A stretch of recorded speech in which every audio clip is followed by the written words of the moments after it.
Bismillahirrahmanirrahim. Assalamu alaikum. Welcome back to ISP Online Learning Management System. Today is lecture number 10 for the course of Properties of Structural Materials. This course is generally for MSc Civil Engineering. I myself Engineer Dr. Muhammad Aslam, Assistant Professor, Department of Civil Engineering, Institute of Southern Punjab, Multan. Today is lecture number 10 and week number 10. So these are your reference text books. इन books के अलावा अगर आपके पास design of reinforced concrete structure से relevant या advance concrete technology से relevant कोई और बुक अवेलेबल है तो उसको भी आप यूज़ कर सकते हैं। जनरली जो थ्योरेटिकल पार्ट है वो हम properties of concrete by M Neville या concrete technology by M Neville and J Brooks, हम इन दो बुक्स को फॉलो कर रहे होते हैं। और डिज़ाइन के लिए आप नदीम हसन की structural concrete theory and design, reinforced concrete design by Kong Wan and जो ये भी यूज़ कर सकते हैं। Design of concrete structures by Nilson Darwin and Dolan, ये भी यूज़ कर सकते हैं। इनके अलावा अगर आपके पास कोई और इंडियन ऑथर वगैरह अवेलेबल है तो उसको भी आप यूज़ कर सकते हैं। ज़्यादातर जो बुक्स के अंदर फ़र्क होता है वो डिज़ाइन के जो प्रोसीजर्स होते हैं वो ऑलमोस्ट सिमिलर फॉलो होते हैं, लेकिन यूनिट्स वगैरह का फ़र्क होता है। कोई एसआई सिस्टम को फॉलो करता है, कोई एफपीएस सिस्टम को फॉलो करता है। तो हम पाकिस्तान के अंदर जो जनरल इंडस्ट्री है हमारी वो FPS system, fit pound system को ज़्यादातर प्रीफर किया जाता है। तो इस वजह से हम एफपीएस सिस्टम को इस कोर्स के अंदर जो है वो प्रीफर करेंगे। तो इनके अलावा अगर आपके पास कोई और बुक अवेलेबल है तो उसको भी आप यूज़ कर सकते हैं। So in our today's class we are going to discuss about the durability and quality control of concrete के durability यानी long life structure जो है किस तरह से long life achieve करता है या क्या खासियतें या properties हम फॉलो करें while using materials, तो स्ट्रक्चर जो है वो हमारा longer run के अंदर या एक longer duration के लिए sustainable और फंक्शनल रहे, ताकि उसकी जो परफॉर्मेंस है वो लॉन्गर टर्म्स के लिए बरकरार रहे। तो उसको हमने स्टडी करना है। क्वालिटी कंट्रोल कंक्रीट के हवाले से क्या पैरामीटर्स हैं उनको भी हमने डिस्कस करना है। So in contents, first of all we will discuss what is durability, उसके बाद consequences of improper quality and inadequate durability क्या होते हैं, factors influencing the durability of concrete, कौन से factors affect करते हैं durability को, selection of good quality materials, किस तरह से different materials जब हम choose करते हैं तो quality of structure किस तरह से affect होती है, workmanship for durable concrete क्या होता है, physical factors of environment किस तरह से affect करते हैं quality of concrete को, chemical factors किस तरह से affect करते हैं, और इन केमिकल एंड फिजिकल फैक्टर्स को कंपनसेट करने के लिए हम कंक्रीट के अंदर जो minimum requirements for the reinforcements provide करते हैं वो किस तरह से हम काउंटर बैलेंस करते हैं। तो ये तमाम चीज़ें आज हमने डिस्कस करनी है। So now we have a durability. A durability can be defined as a durable concrete is one that performs satisfactory in the working environment. जो आपने इन्वायरमेंट है, जो एक्सपोजर कंडीशंस हैं कंक्रीट के लिए, उन डिफरेंट इन्वायरमेंटल कंडीशंस के अंदर कंक्रीट सेटिस्फैक्ट्री परफॉर्म करे, that will be considered as a durable concrete. Durability of concrete is its ability to resist the weathering actions, के जो वेदरिंग एक्शंस हैं, एनवायरमेंटल एक्शंस हैं, केमिकल अटैक्स हैं, abrasion है और any other process of deterioration है जो destroy करता है कंक्रीट को, स्लोली डिस्ट्रक्शन की तरफ ले जाता है। तो तमाम प्रोसेसेस को कंक्रीट रेजिस्ट करे, उस प्रॉपर्टीज को या उस प्रॉपर्टी को बेसिकली हम ड्यूरेबिलिटी ऑफ कंक्रीट कहते हैं, क्योंकि आपकी ये प्रॉपर्टीज जो हैं वो ओवरऑल लाइफ ऑफ कंक्रीट को डिसाइड करते हैं। So durable concrete envisage limits for maximum water content ratio, minimum cement content, cover thickness, type of cement used, presence of amount of chloride and sulfates in the concrete। ये तमाम चीज़ें हमने एक limit certain amount के अंदर provide करनी है, otherwise durability of concrete जो है वो अफेक्ट होगी और ओवरऑल लाइफ जो स्ट्रक्चर की है वो भी रिड्यूस हो जाएगी। So now we have a consequences of improper quality and inadequate durability। अगर इनएडिक्वेट ड्यूरेबिलिटी है, ड्यूरेबिलिटी इनफ नहीं है किसी भी स्ट्रक्चर के अंदर, तो हमारे पास स्ट्रेंथ जो है ओवरऑल रिड्यूस हो जाएगी। कंक्रीट जो है वो अफेक्ट हो जाती है बाय डेट्रेंट्स, जो केमिकल मटेरियल्स हैं, सराउंडिंग्स हैं, एनवायरनमेंट है, रिवर्स जो हैं, स्टील रिइंफोर्समेंट जो है वो करोड हो जाती है। अनप्लीजेंट अपीयरेंस है, आप घर के अंदर एंटर हुए, कहीं से आपको प्लास्टर जो है वो उतरा हुआ नज़र आता है, कहीं से कलर उतरता हुआ नज़र आता है, तो बंदे का दिल बड़ा एक दुख जाता है कि यार ये चीज़ें मतलब अजीब सी लग रही हैं। Overall service life, serviceability affect हो जाती है। उसके बाद जो है पर्सन्स एंड प्रॉपर्टी को डेंजर भी होता है। फॉर एग्जांपल आप घर के अंदर सो रहे हैं, ऊपर से छत से कोई प्लास्टर का पीस गिर रहा है नीचे, वो लग भी सकता है, किसी चीज़ को तोड़ भी सकता है। उसके बाद एक्सपेंसिव रिपेयर कॉस्ट, महंगी पड़ जाती हैं चीज़ें। Poor perception of agencies involve, जो काम करने वाले बंदे थे, जो टीमें थी, उनकी एक बंदे के दिमाग में आता है कि इन्होंने चीज़ें जो हैं वो डुप्लीकेसी यूज़ की है। Perception of material as a poor material, as a concrete, के कंक्रीट जो है वो एक पुअर मटेरियल है, वो अच्छा नहीं है। ये परसेप्शंस हैं आपकी, कि दिमाग में बंदे को आता है कि यार ये कंक्रीट जो है वो क्या है, किस तरह का मटेरियल है। उसके बाद हमारे पास बैक्टीरियल ग्रोथ्स हैं, गैसेस हैं, लिक्विड्स हैं, अल्कलीज एग्रीगेट रिएक्शंस हैं, इंग्रेशन ऑफ मॉइस्चर है, एयर फैसिलिटेटिंग है। तो ये तमाम चीज़ें जो हैं ओवरऑल आपके स्ट्रक्चर के अंदर एक रिडक्शन अपीयर कराती हैं या डिस्ट्रक्शन अपीयर कराती हैं, जो कि लॉन्ग टर्म में स्ट्रक्चर को नुकसान पहुंचाती हैं। यहाँ पे जैसा इन पिक्चर्स के अंदर आप देख सकते हैं कि छत के ऊपर से आपको प्लास्टर गिरते हुए नजर आ रहे हैं, गंदी अपीयरेंस नजर आ रही है, कोई इलेक्ट्रिसिटी वायर्स ओपन नजर आ रही हैं। बंदा जैसे ही घर में एंटर हुआ, चीज़ें आपको एक लुक जो है, अपीयरेंस जो है, वो बंदे का मूड टोटली चेंज हो जाता है इस बात से। इसके अंदर भी आपको वही चीज़ें नज़र आ रही हैं। पूरा कॉलम जो है उसकी प्लास्टर जो है वो उतर चुकी है, अंदर से अब कंक्रीट कवर जो है वो भी स्पेल ऑफ हो चुका है। रीइंफोर्समेंट क्लियरली नज़र आ रही है। बंदे का जो है ओवरऑल एक परसेप्शन जो है वो चेंज हो जाती है माइंड के स्ट्रक्चर के अंदर। जो मटेरियल्स हैं वो किस तरह से लगाए हुए हैं, जो काम करने वाले बंदे थे उन्होंने किस तरह से ये काम कराया है। तो ये सारी चीज़ें जो है वो ओवरऑल आपकी जो एक सर्विस लाइफ है वो भी अफेक्ट होती है, और स्ट्रक्चर का एक परसेप्शन भी जो है रिड्यूस हो जाता है बंदे के माइंड में। Exactly, this picture also shows the inadequate durability of the structures, जो कि स्ट्रक्चर की demolition है, एक लॉन्ग टर्म परफॉर्मेंस है स्ट्रक्चर्स की, वो अफेक्ट हुई है। So now we have factors. What are the factors that affects the durability of concrete के overall structure की जो performance है, durable life है, वो कौन कौन से factors affect करते हैं? उसमें number one important thing is an environment. Second is the type and quality of materials, constituents of materials. उसके बाद cement content है, water cement ratio है, workmanship especially in the compaction, curing. It is very important parameter. Compaction आपने किस तरह से की है, curing आपने properly apply की है या नहीं की।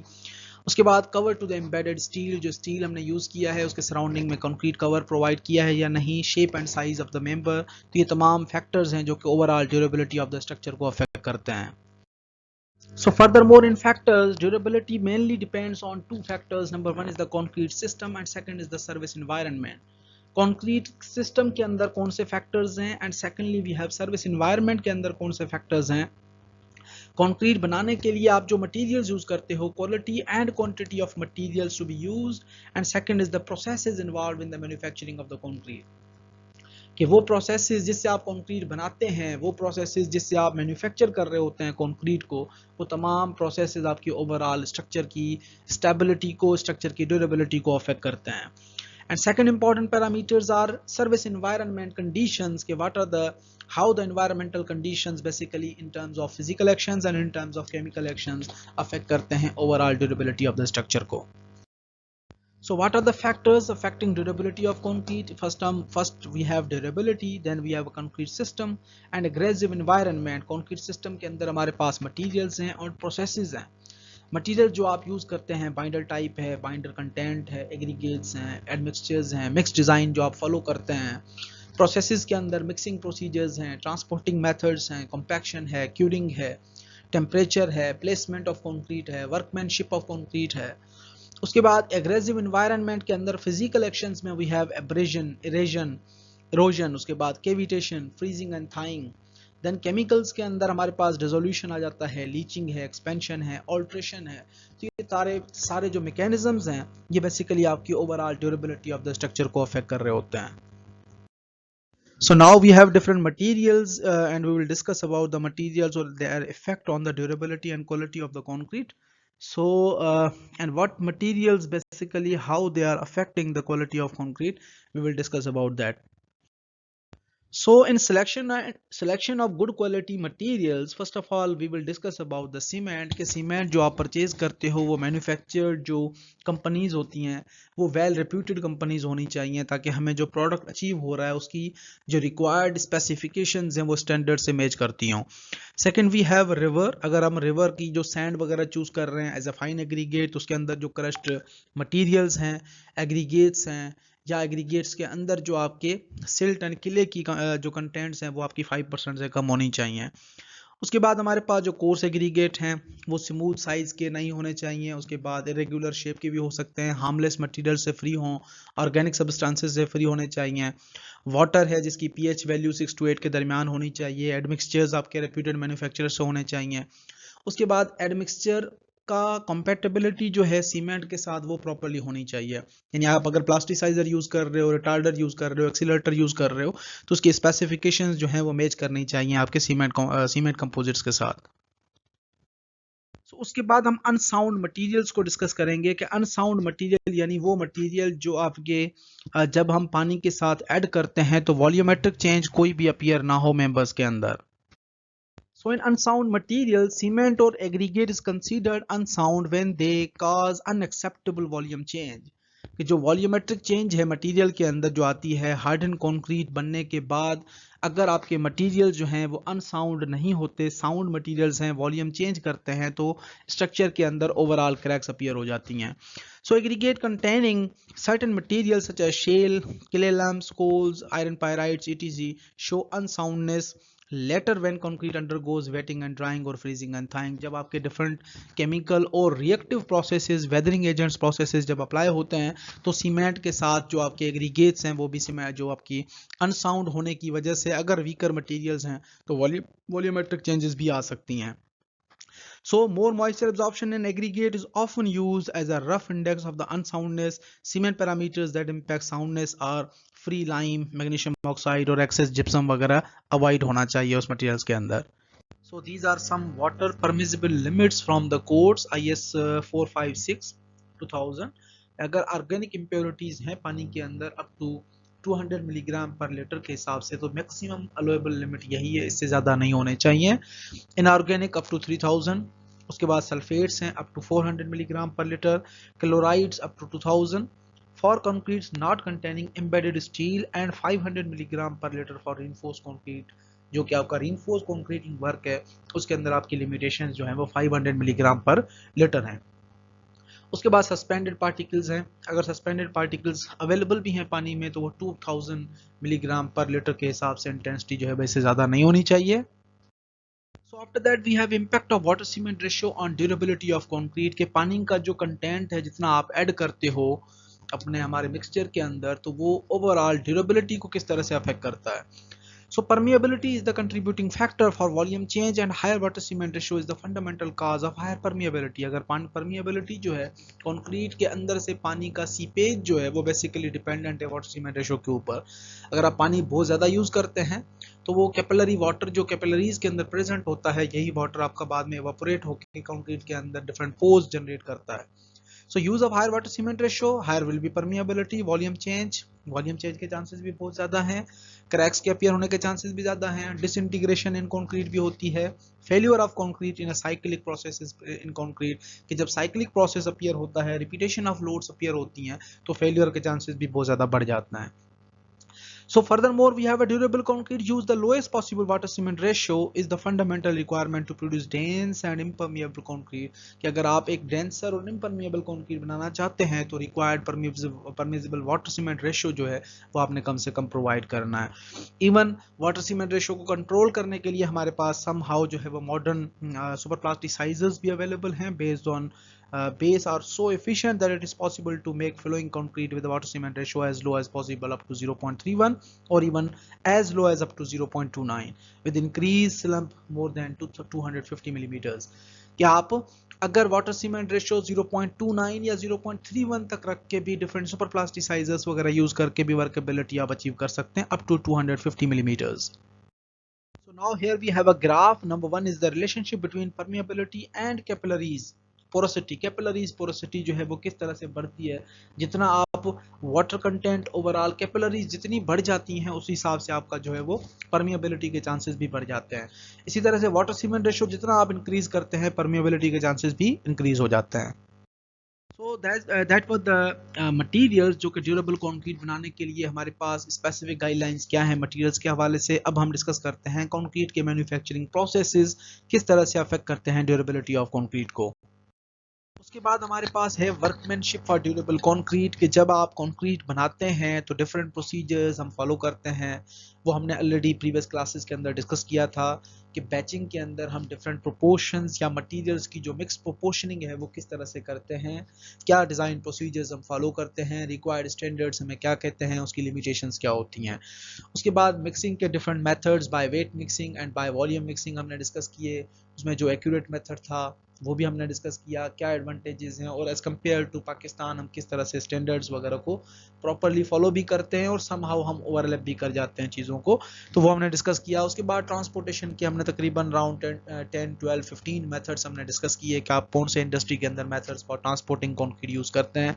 उसके बाद हमने प्लेसिंग पढ़ी, प्लेसिंग के बाद कॉम्पैक्शन के डिफरेंट मेथड्स पढ़े और फिनिशिंग भी स्टडी किया था। उसके बाद प्रोटेक्शन है कि कंक्रीट को फिनिश करने के बाद डायरेक्ट सनलाइट अगर अप्लाई हो रही है, आपके पास एक वाइड लेंथ है या वाइड आपके पास स्पेसिंग अवेलेबल है, तो वहाँ पे हम फ़ौरन जो है वो एक प्रोटेक्शन प्रोवाइड करते हैं ताकि डायरेक्ट सनलाइट कंक्रीट के ऊपर इफेक्ट ना करे।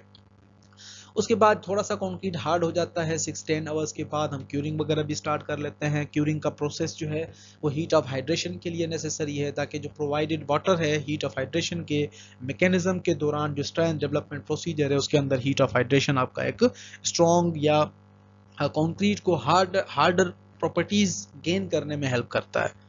So compaction of concrete ensures suitable workability employing appropriate placing and compaction equipment. Adequate compaction without segregation. 1% void reduces the strength of concrete by 5%. कि compaction basically is to remove the air voids and water voids from the concrete। ये हम compaction करते हैं कोई भी material की, एक properly dense compacted mass concrete develop होती है जिसके अंदर कम से कम voids होती हैं।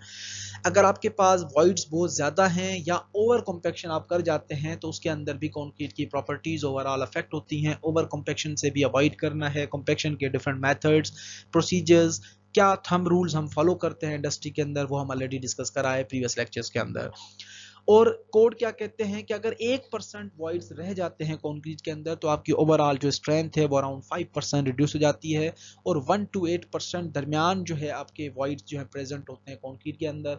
अगर आप 1 to 5% एयर वॉइड्स प्रेजेंट है कंक्रीट के अंदर तो आपकी स्ट्रेंथ जो है वो 50% तक भी अफेक्ट हो सकती है। के बाद हमारे पास है क्रिटिकलिटी ऑफ क्यूरिंग, कि क्यूरिंग क्रिटिकल कंडीशन क्यों मानी जाती है। Extremely important if the water cement ratio is low and cement content is high. सबसे पहली इंपॉर्टेंट चीज़ कि अगर सीमेंट कंटेंट बहुत ज़्यादा है, पानी का रेशियो बहुत कम है, तो एक fast heat of hydration develop होती है या हीट ऑफ हाइड्रेशन बहुत ज़्यादा डेवलप होती है कॉन्क्रीट के अंदर। और कॉन्क्रीट के अंदर अगर हीट ऑफ हाइड्रेशन बहुत ज़्यादा है तो अंदर का जो प्रेजेंट पानी है वो एवोपरेट होने की कोशिश करता है। So if the cement has a high rate of strength development, ambient temperature during the placing is high and day is windy, if the concrete contains GGBFS or pulverized fly ash। तो आपके ये तमाम conditions हैं कि अगर आप कोई Ashes use कर रहे हो तो भी आपने क्रिटिकल कंडीशन है आपके लिए, आपने क्यूरिंग को प्रॉपर प्रोवाइड करना है। अगर आपका एम्बियंट टेम्परेचर यानी सराउंडिंग एटमॉस्फेरिक टेम्परेचर बहुत ज़्यादा है, हवाएं चल रही हैं बहुत ज़्यादा तेज़, तो सरफेस जो है वो फ़ौरन ड्राई हो जाता है, उस वजह से आपने फ़ौरन क्विकली जो है वो क्यूरिंग की कंडीशन को अप्लाई करना है। अगर आपने अर्ली स्ट्रेंथ या high strength rate of gaining cement आपने यूज़ किया है तो उस केस के अंदर भी आपने प्रोटेक्शन प्रोवाइड करनी है और criticality of curing condition consider करनी है और प्रॉपर क्यूरिंग जो है वो प्रोवाइड करनी है। So in criticality of conditions या criticality of curing conditions, we have recommended suggestions from codes and standards about the moist curing। IS standards क्या suggest करते हैं कि normal weathering conditions के अंदर अगर आपने OPC simple products यूज़ की है तो आप 7 days तक curing provide करते हैं। अगर आपके blended cement contents हैं तो आपने 10 days तक curing provide करनी है। Harsh weathering conditions हैं either in that form of dry and cold। आपने जो है हॉट एंड ड्राई वेदर है तो उसके इसके अंदर ओपीसी को आपने 10 डेज तक प्रोटेक्ट करना है। उसके बाद जो है आपके ब्लेंडेड सीमेंट प्रोडक्ट्स हैं वो ऑलमोस्ट जो है वो 15 डेज तक आपने क्यूरिंग प्रोवाइड करनी है। So these are the surface cracking, concrete के अंदर सरफेस के ऊपर क्रैकिंग्स अपीयर्स होती हैं। किस तरह से कि क्रैक्स कंक्रीट के सरफेस अगर आपने प्रॉपर क्यूरिंग प्रोवाइड नहीं की तो कंक्रीट का सरफेस जो है वो एक जिस तरह से मट्टी की लेयर है, मट्टी एक विस्कस मटेरियल्स है, अगर आपका वाटर जो है टॉप सरफेस से क्विकली एवापोरेट कर जाता है तो सडनली वहाँ पे एक छोटे छोटे आपको माइन्यूट क्रैक्स नजर आती हैं। तो यहाँ पे कंक्रीट के अंदर भी वही मैकेनिज्म डेवलप होता है अगर आप proper curing and इनएडिक्वेट curing apply करते हैं तो उस केस के अंदर। तो ये था हमारे पास कंक्रीट के different materials and manufacturing processes. अब हम एनवायरनमेंट के हवाले से बात करते हैं कि how the environmental factors are affecting the durability of concrete, किस तरह से एनवायरमेंटल पैरामीटर्स अफेक्ट करते हैं, उनको हम डिस्कस करते हैं। Environments normally are classified as physical environments and chemical environments. Physical environments consider physical environment factors के अंदर हमारे पास टेम्परेचर आ जाता है, मॉइस्चर है, अल्टरनेट वेटिंग एंड ड्राइंग है, फ्रीजिंग एंड थाइंग मैकेनिज्म्स हैं। तो ये सारे आपके फिजिकल पैरामीटर्स कहलाते हैं। केमिकल पैरामीटर्स जो है वो आपके पास एसिडियस हैं, गैसियस हैं, अल्कलाइन प्रोडक्ट्स हैं एंड कोरोसिव मटेरियल्स हैं या कोरोसिव रिएक्शंस हैं। तो ये हमारे पास तमाम पैरामीटर्स जो हैं वो एनवायरमेंटल अफेक्ट की वजह से कौन से केमिकल रिएक्शंस डेवलप होती हैं और कौन से फिजिकल पैरामीटर्स हैं जो डायरेक्टली आपके कंक्रीट को अफेक्ट करते हैं। We have a physical environmental factors that are attacking the concrete and affecting the durability of the structure. वो कौन से फिजिकल पैरामीटर्स हैं उनको हम डिस्कस करते हैं। तो फिजिकल एनवायरमेंटल फैक्टर्स के अंदर सबसे पहली इंपॉर्टेंट चीज आ जाती है temperature. Temperature directly significantly affects the heat of hydration of the cement, leads to plastic shrinkage cracks in fresh concrete. Plastic shrinkage cracks यानी hair cracks जो कि पहले within a few first hours जो है वो appear होते हैं। उसके बाद वॉल्यूम चेंजेस हैं and cracking specially in mass concreting, spalling and disintegration of concrete at higher temperatures. अगर more than 250 degree Celsius temperature है तो एज पर स्टैंडर्ड्स, टेम्परेचर अगर बहुत ज़्यादा है तो वहाँ पे स्पेलिंग ऑफ कंक्रीट की हो सकती है, डिसइंटीग्रेशन भी हो सकती है। Variation in ambient temperature causes secondary stresses in the structures, के सेकेंडरी स्ट्रेसेस भी स्ट्रक्चर के अंदर डेवलप होती हैं। उसके बाद सेकंड इंपॉर्टेंट फैक्टर है मॉइस्चर। हवा के अंदर नमी वगैरह प्रेजेंट होती है, मॉइस्चर होता है। तो shrinkage on drawing, consequent volume change and cracking वगैरह आपकी ओवरऑल जो है वो मॉइस्चर की चेंजेस की वजह से होती है। अगर ह्यूमिड वेदर है तो श्रिंकेज के चांसेस बहुत कम होते हैं। इंड्यूसेस कोरोजन ऑफ स्टील, के स्टील जो आपका साइड पे पड़ा है कंक्रीट के अंदर लगा हुआ है उसको कोरोड होने के चांसेस बहुत ज़्यादा होते हैं। Acts as a carrier of chemicals, कि अगर हवा के अंदर नमी है तो it will work as a carrier, कि आपकी जो नमी है वो डिफरेंट केमिकल्स वगैरह को कैरी करती है from one place to other place, जिसकी वजह से जो है वो डिफरेंट केमिकल रिएक्शंस भी पॉसिबली डेवलप हो सकते हैं। एफ्लोरेसेंस वगैरह भी आ सकती है सरफेस के ऊपर, इवन सीपेजेस एंड लीकेजेस के चांसेस भी बहुत ज़्यादा होते हैं। उसके बाद हमारे पास अल्टरनेट वेटिंग एंड ड्राइंग आ जाता है, जिसके अंदर आपका कंक्रीट फॉर एग्जाम्पल बारिशें हो गई, पानी कंक्रीट जो है वो गीला हो जाता है, एब्जॉर्ब कर लेता है। उसके बाद जो है वो सडन हीट लाइट है, जो सडन सनलाइट की वजह से पानी एवापोरेट हो जाता है। तो अपना वेटिंग एंड ड्राइंग जो है वो कंटिन्यूस एक मैकेनिज्म है जिसकी वजह से आपके सेकेंडरी स्ट्रेसेस स्ट्रक्चर के अंदर डेवलप होते हैं। कोरोजन का रिएक्शन भी फास्ट हो जाता है, केमिकल अटैक्स भी होती हैं। उसके बाद फ्रीजिंग एंड थाइंग है, ये आपका आगे कंप्लीट फ्रीजिंग एंड थाइंग को हम डिटेल में भी डिस्कस करेंगे, जो कि आपके कंक्रीट के अंदर कैपिलरीज जो प्रेजेंट हैं, उसी कैपिलरीज के अंदर जो प्रेजेंट वाटर है वो आपका कोल्ड वेदर की वजह से जम जाता है, जिसकी वजह से अंदर वॉल्यूमेट्रिक चेंजेस होती हैं और क्रैक्स अपीयर होते हैं। उसके बाद हमारे पास केमिकल पैरामीटर्स आ जाते हैं, जिसके अंदर chemical environment attack affecting the durability of concrete, उसको हम डिस्कस करते हैं मजीद डिटेल में कि केमिकल्स जो हैं या केमिकल रिएक्शंस कौन से अपीयर होते हैं मेंबर्स के दौरान या कंक्रीटिंग के दौरान या ड्यूरेबिलिटी ऑफ कंक्रीट को जो अफेक्ट करते हैं, उनको हम डिटेल में डिस्कस करते हैं अभी।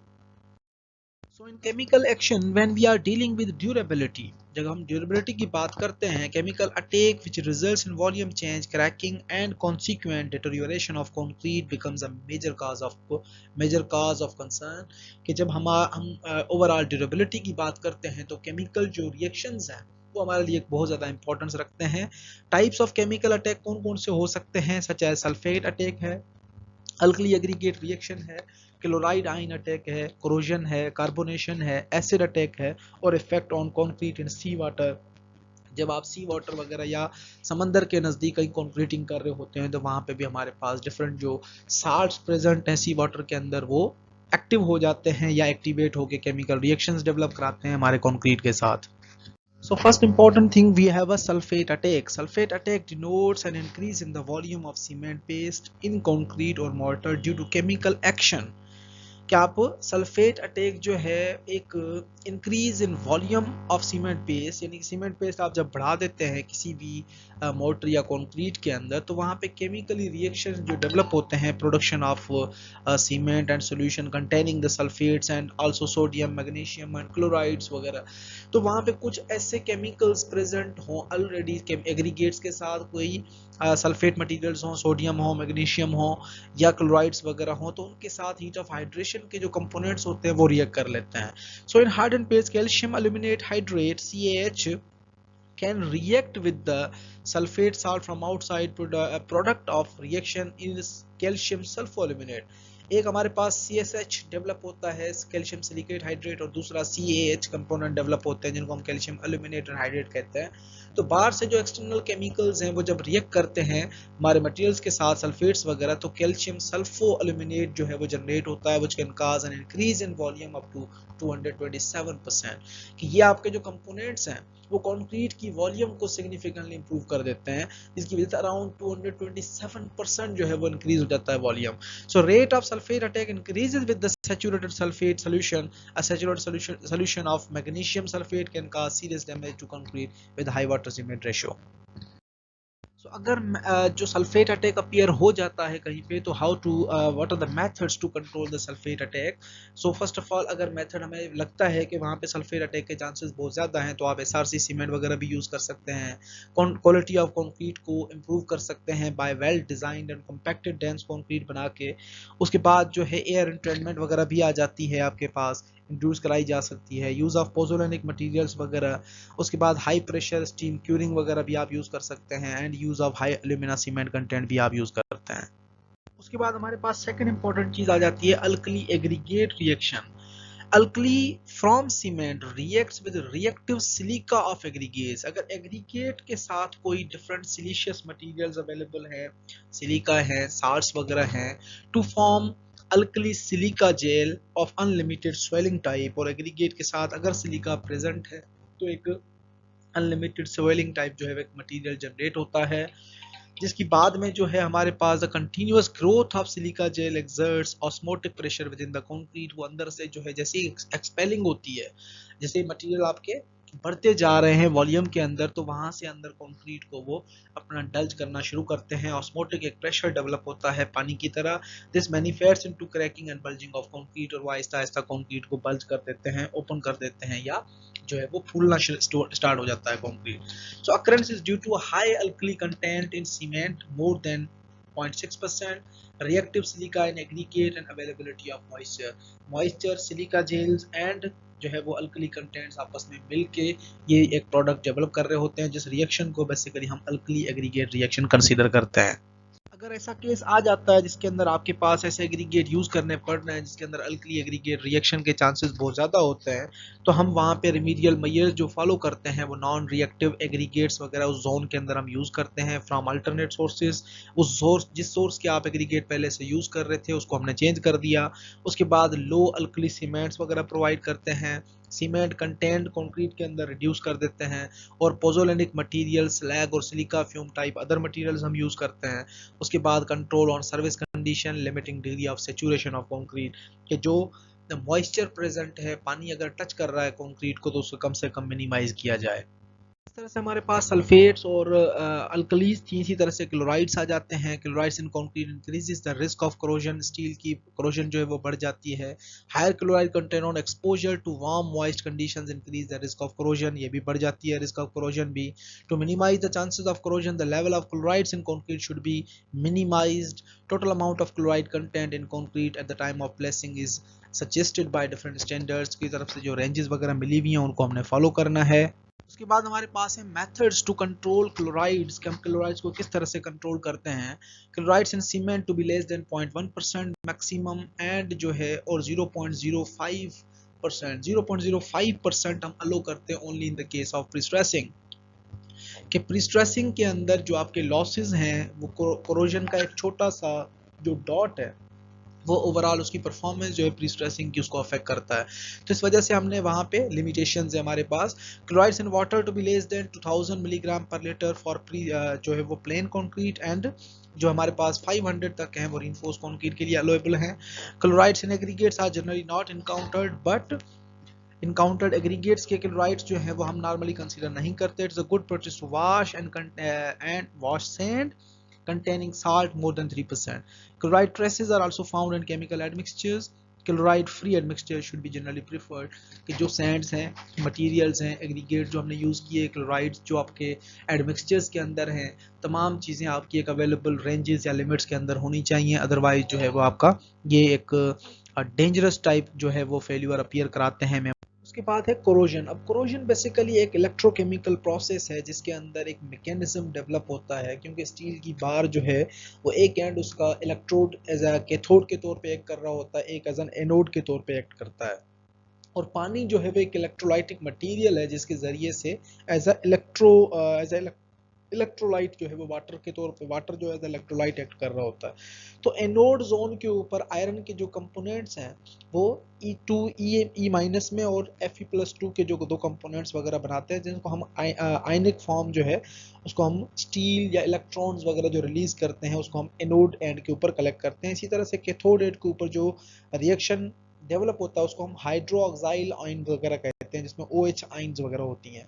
तो अगर OH आयन्स वगैरह आपस में जब ये रिएक्ट करते हैं तो वहाँ पे आपके पास एक आयरन हाइड्रोक्साइड बनती है, जिसको हम एक्चुअली डस्ट या अपना रस्ट या कोरोजन कहते हैं।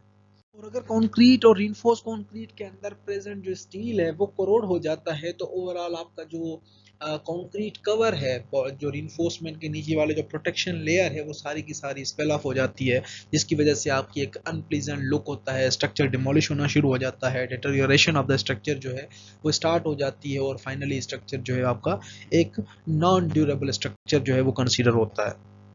एग्जैक्टली इसी तरह से हमारे पास कुछ और भी मेंबर्स हैं जिनके अंदर फॉर एग्जांपल क्रैक्स अपीयर हो जाते हैं due to bursting pressure on accounting of rusting of the reinforcements, कि अगर मेंबर के अंदर प्रेजेंट रिइंफोर्समेंट है वहाँ पे वो टोटली रस्ट हो जाती है, अपीयर हो जाती है, कोरोड हो जाती है मेंबर्स, तो वो इतना प्रेशर जनरेट करते हैं कि बाहर का जो कंक्रीट है वो आहिस्ता आहिस्ता होता होता एक स्पेल ऑफ हो जाता है और टूट जाता है।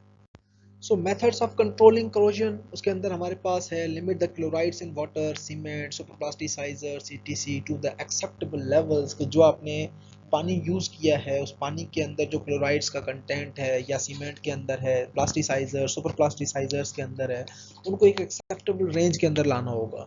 उसके बाद प्रोवाइड प्रॉपर कवर एज पर IS ACI गाइडलाइंस, जो हमारे पास कोर्ट्स की तरफ से लिमिटेशंस हैं। Cover blocks also need to be of good quality, कि जो आपने कवर प्रोवाइड किया है या कंक्रीट के जो ब्लॉक्स वगैरह हम लगाते हैं वो भी एक प्रॉपर जो है एज पर स्टैंडर्ड या गुड क्वालिटी मटेरियल्स के होने चाहिए।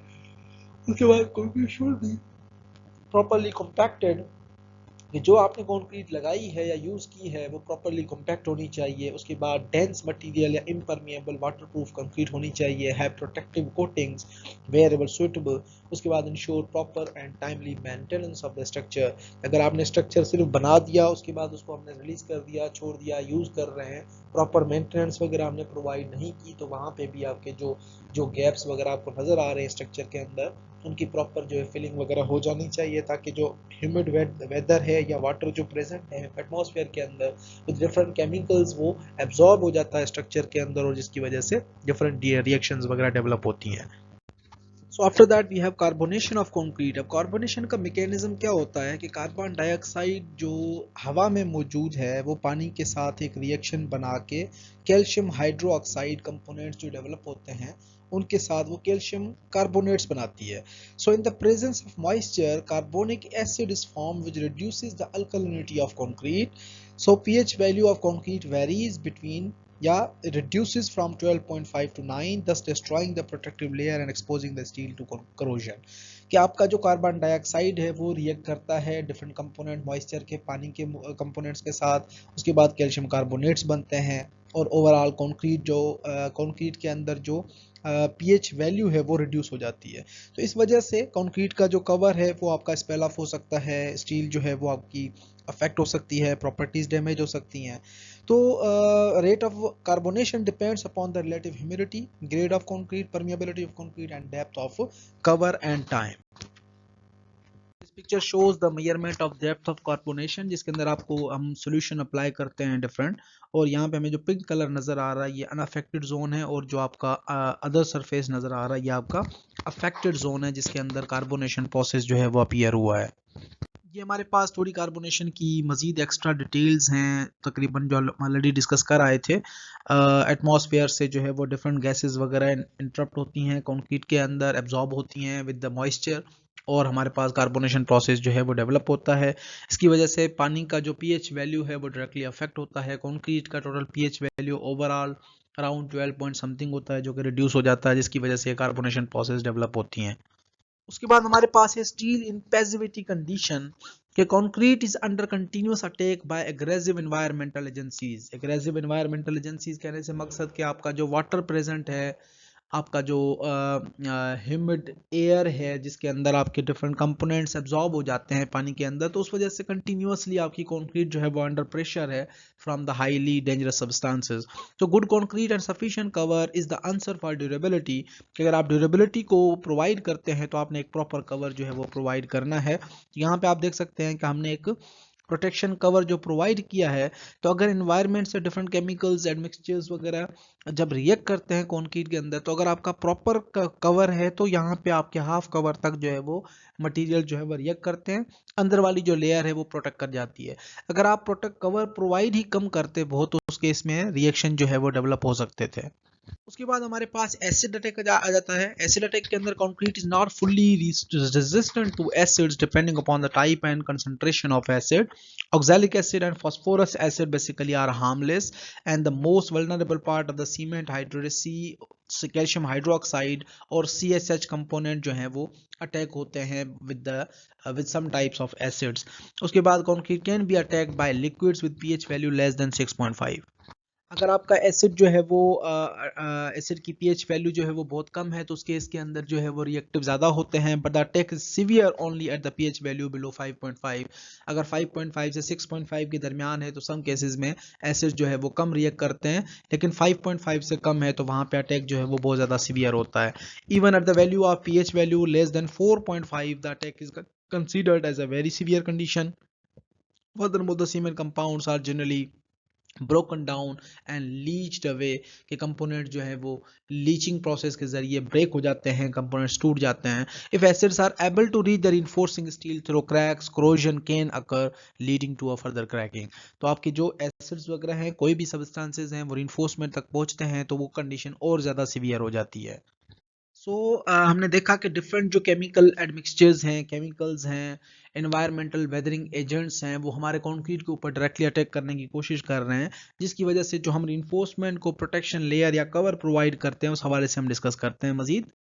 So we have covered to reinforcement। अगर exposure conditions to the environment mild हैं तो मिनिमम कवर आप 20 मिलीमीटर प्रोवाइड कर सकते हैं, अगर मॉडरेट हैं तो 30, सीवियर है तो 45, very severe 50, and extreme weathering conditions के अंदर हम 75 मिलीमीटर तक कवर प्रोवाइड करते हैं।